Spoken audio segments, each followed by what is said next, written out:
नमस्कार, आप सभी लोगों का स्वागत है हमारे खास प्रोग्राम में। प्रिय दर्शकों, आज के इस वीडियो के माध्यम से भी हम लोग चर्चा करेंगे विवाह व वैवाहिक जीवन से संबंधित जुड़े सवालों से संबंधित। इस वीडियो के माध्यम से हम लोग जानेंगे कि किस प्रकार से योग बनते हैं तो तलाक जैसी स्थिति उत्पन्न होती है। पिछले 8 वीडियो को हम लोगों ने चर्चा करी है, पिछले 8 वीडियो पर हम लोगों ने चर्चा करी है विवाह से संदर्भ में ही किस प्रकार से योग बनते हैं तो हमारा वैवाहिक जीवन अच्छा होता है। विवाह के लिए क्या क्या हमको देखना अनिवार्य है, पत्नी हमको कैसी मिलेगी, वैवाहिक जीवन कैसा होगा, कितना सुखद होगा, प्रेम विवाह सफल होगा कि नहीं होगा, स्त्री जातक के लिए कौन कौन से ग्रहों को देखना चाहिए, पुरुष जातक के लिए कौन कौन से ग्रहों को देखना चाहिए, अलगाववादी ग्रह कौन से हैं जो तलाक जैसी स्थिति को उत्पन्न करते हैं, और लड़ाई झगड़े के कारक कौन कौन से ग्रह हैं जो मरणात्मक स्थिति को उत्पन्न करते हैं, जिसमें संबंध विच्छेद होता है, लड़ाई झगड़े होते हैं या साथ टूट जाता है। तो आज के इस वीडियो के माध्यम 2 कुंडली, पिछले पाठ में हमने 2 कुंडली, 2 अभ्यास कुंडली तैयार करके दिया है आप लोगों को, जिसमें ये जाना कि किस प्रकार से योग बनते हैं तो विवाह में विलंब होता है, विलंब के कारक कौन कौन से ग्रह हैं, किस प्रकार से योग बनते हैं तो विवाह में विलंब होता है, किस किस प्रकार से योग बनते हैं तो पत्नी हमको अच्छी मिलती है, वैवाहिक जीवन सुखद होता है। इस वीडियो के माध्यम से हम लोग जानेंगे किस प्रकार से जब योग बनते हैं तो तलाक जैसी स्थिति उत्पन्न हो जाती है, जीवन में लड़ाई झगड़े होते हैं, और तलाक लड़ाई झगड़े के बावजूद भी नहीं होता है तो उसके कारक कौन से ग्रह हैं।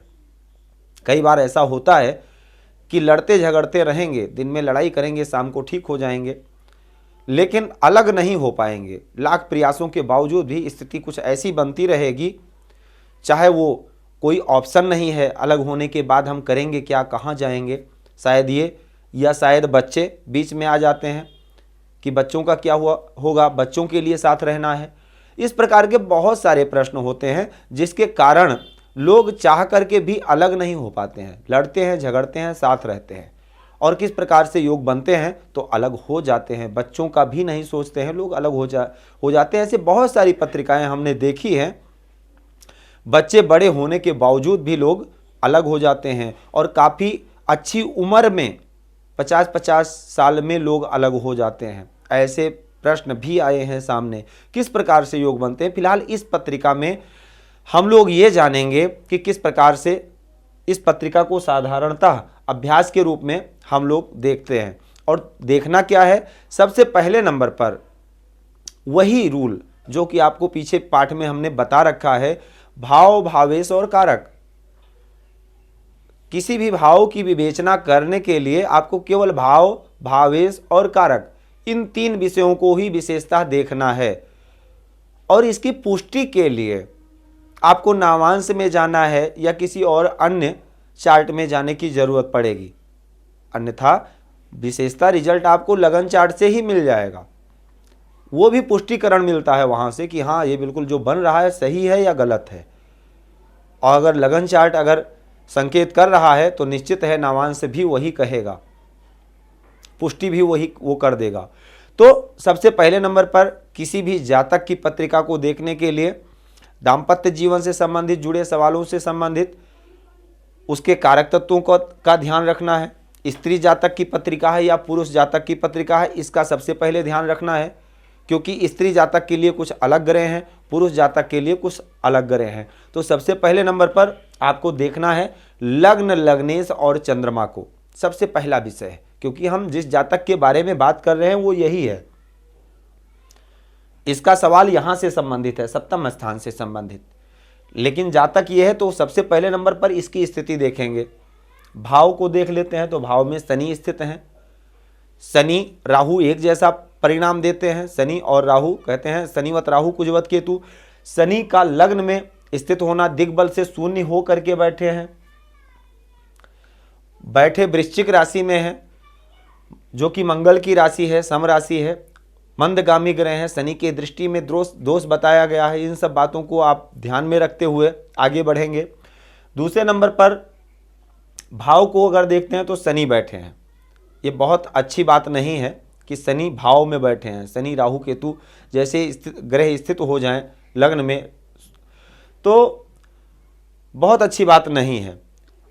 और भावेश की अगर हम बात करें, और किसी अन्य ग्रह का प्रभाव नहीं है भाव पर, और भावेश की अगर हम बात करें तो मंगल जो कि अपने से 12वें जाकर के स्थित हैं, केतु राहु के एक्सेज में है यानी केतु के साथ स्थित हैं, और राहु का भी प्रभाव पड़ रहा है, साथ में चंद्रमा का भी प्रभाव मंगल पर पड़ रहा है।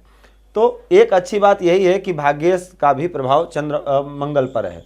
मंगल और चंद्रमा ये भाग्य स्थान और लग्न के स्वामी हैं अगर, तो अगर देखिए स्थान के स्वामी का विशेष प्रभाव होता है। जो ग्रह, जैसे मैंने पहले बताया, पहले पार्ट में बता रखा है कि केंद्र और त्रिकोण के स्वामी के साथ अगर कोई ग्रह है, युक्ति संबंध हो, दृष्टि संबंध हो, राशि परिवर्तन हो, या एक के राशि में बैठा हो दूसरा देख रहा हो, तो यहाँ मंगल और चंद्रमा का दृष्टि संबंध है, ये अच्छी बात है।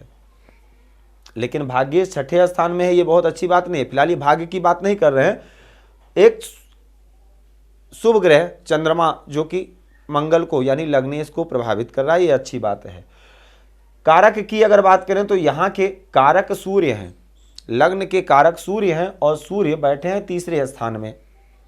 तीसरे स्थान में बैठ करके और शनि से दृष्ट है, मंगल से दृष्ट है।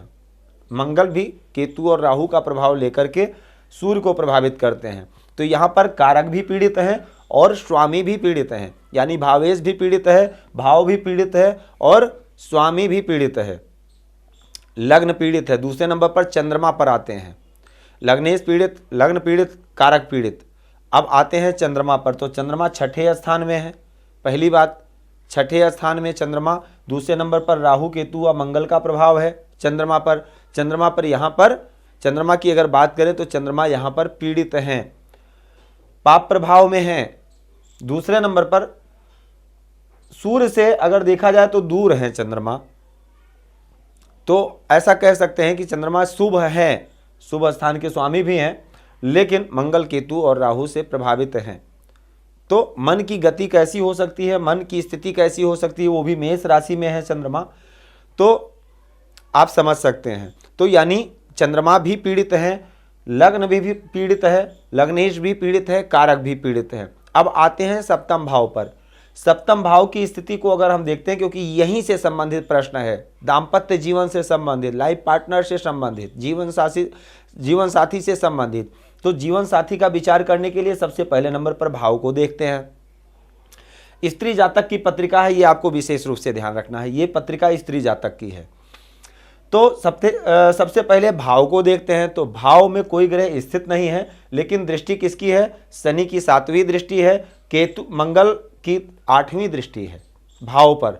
ये दो पाप प्रभाव है। एक लड़ाई झगड़े का कारक आप सभी जानते हैं, और केतु के साथ बैठा है, वो भी समकक्षी है मंगल का, मंगल के जैसा फल देने वाला है, और मंगल और केतु दोनों का प्रभाव लेकर के सप्तम स्थान पर मंगल प्रदान कर रहे हैं अपनी 8वीं दृष्टि से।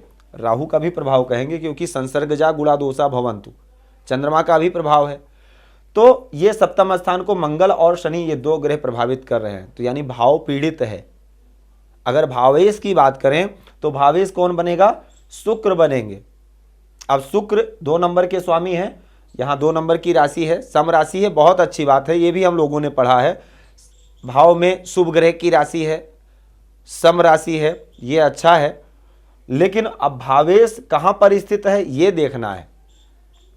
भावेश सबसे पहले नंबर पर पाठ में हम लोगों ने समझा है कि केंद्र व त्रिकोण में हो तो बहुत अच्छी बात है, 3-11 में हो दूसरे नंबर पर, तो तीसरे लगन से तीसरे स्थान में शुक्र स्थित हैं।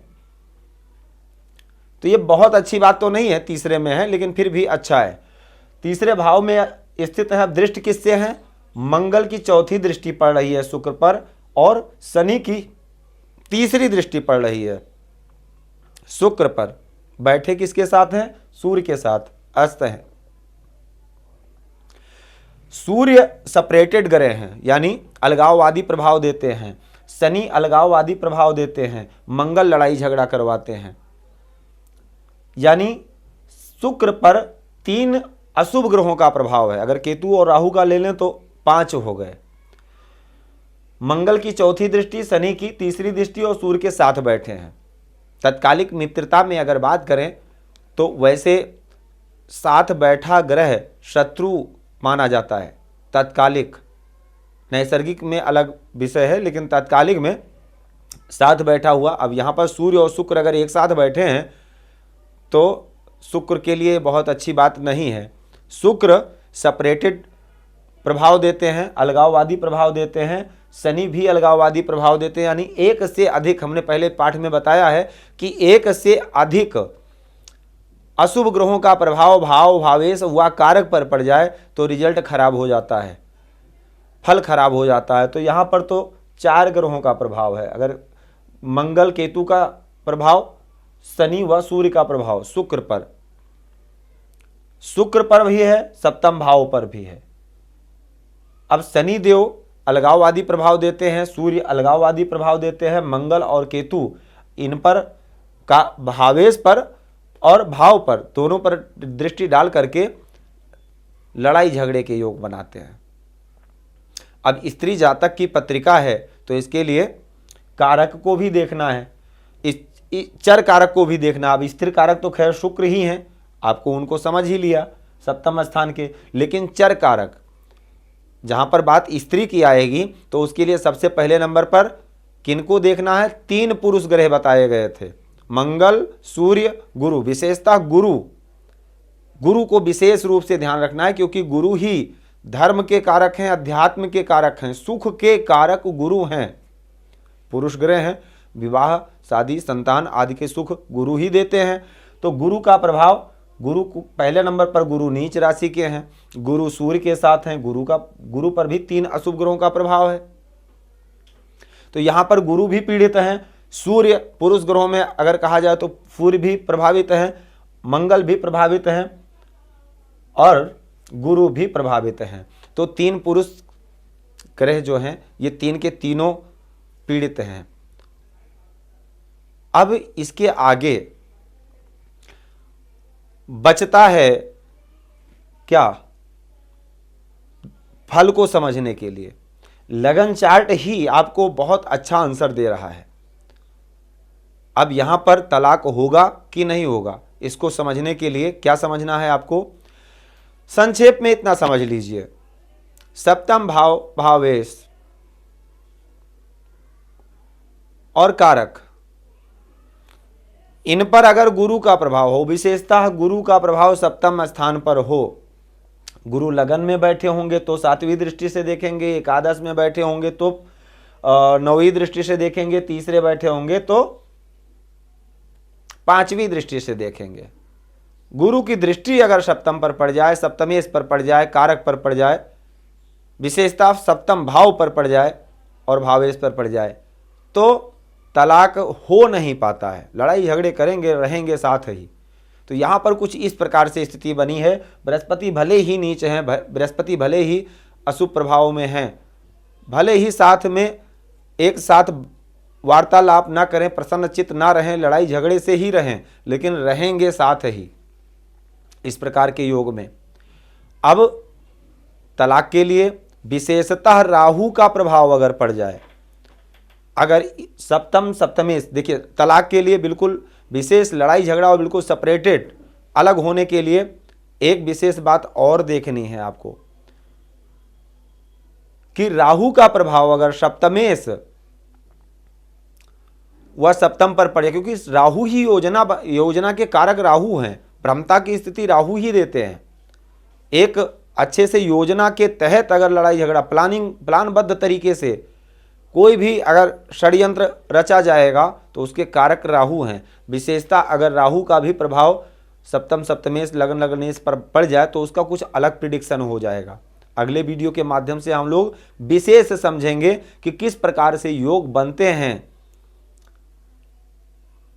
तो हमेशा लड़ाई झगड़े के साथ रहना पड़ता है, हमेशा लड़ाई झगड़े होंगे और किस प्रकार से योग बनेंगे तो तलाक हो ही जाएगा।